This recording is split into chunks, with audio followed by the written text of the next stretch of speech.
ഇത് നമ്മുടെ സോളോ ലൈഫിൻ്റെ രണ്ടാമത്തെ ദിവസമാണ് കേട്ടോ. ബ്രേക്ക്ഫാസ്റ്റിന് അടദോശയും ലഞ്ചിന് ക്യാബേജ് തോരനും കറിയാക്കാമെന്നാണ് പ്ലാൻ ചെയ്തിരിക്കുന്നത്. വയലറ്റ് കളർ ക്യാബേജ് തോരൻ ഉണ്ടാക്കാനാണ് കേട്ടോ പോകുന്നത്. അടദോശ എന്ന് വെച്ചിട്ടുണ്ടെങ്കിൽ നമ്മുടെ സാധാരണ നോർമൽ ദോശയിലെ ചെറിയ ദോശ അതിൽ നമ്മൾ എന്തെങ്കിലും ഇഷ്ടപ്പെട്ട കറികൾ വെച്ച് ഫില്ല് ചെയ്ത് മടക്കി എടുക്കുന്നതിനാണ് ഞാൻ അടദോശ എന്ന് പറയുന്നത് കേട്ടോ. ഞാനിവിടെ ഒരു കുഞ്ഞു തക്കാളി, ഒരു കുഞ്ഞു സവാള, അതുപോലെ തന്നെ 2 അല്ലി വെളുത്തുള്ളി ഇതെല്ലാം കൂടെ ഒന്ന് അരിഞ്ഞ് എണ്ണയിൽ വഴറ്റിയതിന് ശേഷം ഒരു മുട്ട പൊട്ടിച്ചൊഴിച്ചിട്ട് ചിക്കി എടുക്കുന്നുണ്ട്.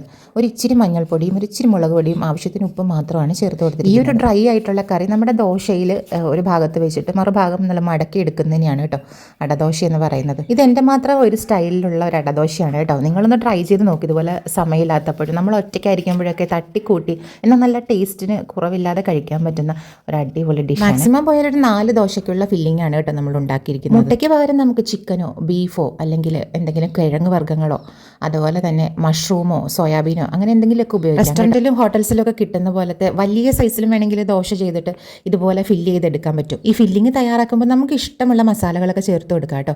കുരുമുളക് പൊടിയോ ഗരം മസാലയോ മല്ലിപ്പൊടിയോ ഒക്കെ ചേർത്ത് കൊടുത്ത് നല്ല അടിപൊളിയായിട്ട് ചെയ്യാൻ പറ്റും. മൈൽഡ് ടേസ്റ്റാണ് വേണ്ടെന്നുണ്ടെങ്കിൽ മിനിമം ഫ്ലേവറിൽ നമുക്ക് കുറഞ്ഞ മസാലകളിൽ ചെയ്തെടുക്കുകയാണെങ്കിലും അതും ടേസ്റ്റ് തന്നെയാണ്. എൻ്റെ 3 അടദോശയിൽ ഒരെണ്ണം കുറച്ച് മുരിവ് കൂടിപ്പോയി, എന്നാലും ടേസ്റ്റിനൊന്നും ഒരു കുഴപ്പമില്ല. അടദോശയ്ക്കുള്ള ആ മസാല തയ്യാറാക്കുന്ന കൂട്ടത്തിൽ ഞാൻ നമ്മുടെ വയലറ്റ് ക്യാബേജ് അരിയുന്നുണ്ടായിരുന്നു. വയലറ്റ് ക്യാബേജ് ഇപ്പോൾ ഒരുവിധം എല്ലാ പച്ചക്കറി കടകളിലും കിട്ടാറുണ്ട്. അതുകൊണ്ട് ഈ വെജിറ്റബിൾ ഇപ്പം നമ്മൾ വാങ്ങിച്ച് കറി വയ്ക്കുന്ന സമയത്ത് അങ്ങനെ വലിയ എക്സൈറ്റ്മെൻ്റ് ഒന്നും ഇല്ല കേട്ടോ. ഇതിപ്പോൾ സ്ഥിരമായി നമുക്ക് കിട്ടുന്നുമുണ്ട്, കറി വയ്ക്കാനും പറ്റുന്നുണ്ട്.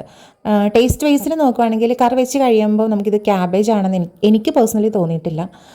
ടേസ്റ്റിനൊന്നും കുഴപ്പമില്ല. ഈ വയലറ്റ് ക്യാബേജിൻ്റെ കൂടെ നമ്മളൊരു കുഞ്ഞു സവാളയും 2 പച്ചമുളകും അതുപോലെ തന്നെ മഞ്ഞൾപ്പൊടിയും ഒരു 2 സ്പൂൺ തേങ്ങാപ്പീരയും ചേർത്ത് നന്നായിട്ട് യോജിപ്പിച്ച് ആവശ്യത്തിന് ഉപ്പ് കൂടെ ചേർത്ത് യോജിപ്പിച്ചതിന് ശേഷം തട്ടിപ്പൊത്തി വെച്ചിട്ട് ഒരു 2 ടീസ്പൂൺ വെള്ളം കൂടി ഒഴിച്ചു കൊടുക്കണേ.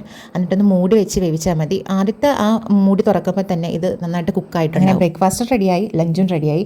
ഞാൻ എൻ്റെ ലഞ്ച് ബോക്സ് പാക്ക് ചെയ്യാം. ചോറെടുത്തു. ചോറ് നമ്മുടെ ജീരകശാല റൈസാണ് കേട്ടോ ഇന്ന് തൽക്കാലം ഞാൻ ഉണ്ടാക്കിയിരിക്കുന്നത്. ജീരകശാല റൈസിന് മറ്റ് റൈസിനേക്കാളൊക്കെ വേവ് കുറവായതുകൊണ്ട് പെട്ടെന്ന് കുക്ക് ചെയ്യാൻ വേണ്ടിയിട്ട് ഇന്ന് ജീരകശാല റൈസാണ് കേട്ടോ നമ്മൾ വേവിച്ചത്. പിന്നെ അതാ നമ്മുടെ അച്ചാർ ഇന്ന് കൊണ്ട് ഫിനിഷ് ആവുകയാണ്. മാങ്ങാച്ചാറും എടുത്തിട്ടുണ്ട്. അപ്പോൾ സൂപ്പർ ലഞ്ചും കൂടെ റെഡി ആയിട്ടുണ്ട്. അപ്പോൾ ഇന്നത്തെ വീഡിയോ ഇത്രയേ ഉള്ളൂ. മറ്റൊരു വീഡിയോയിൽ വീണ്ടും കാണാം. അപ്പോൾ നമ്മുടെ ചാനൽ ഒന്ന് സബ്സ്ക്രൈബ് ചെയ്ത് സപ്പോർട്ട് ചെയ്യാനും ലൈക്ക് ചെയ്യാനും കമൻറ്റ് ചെയ്യാനും മറക്കരുത്.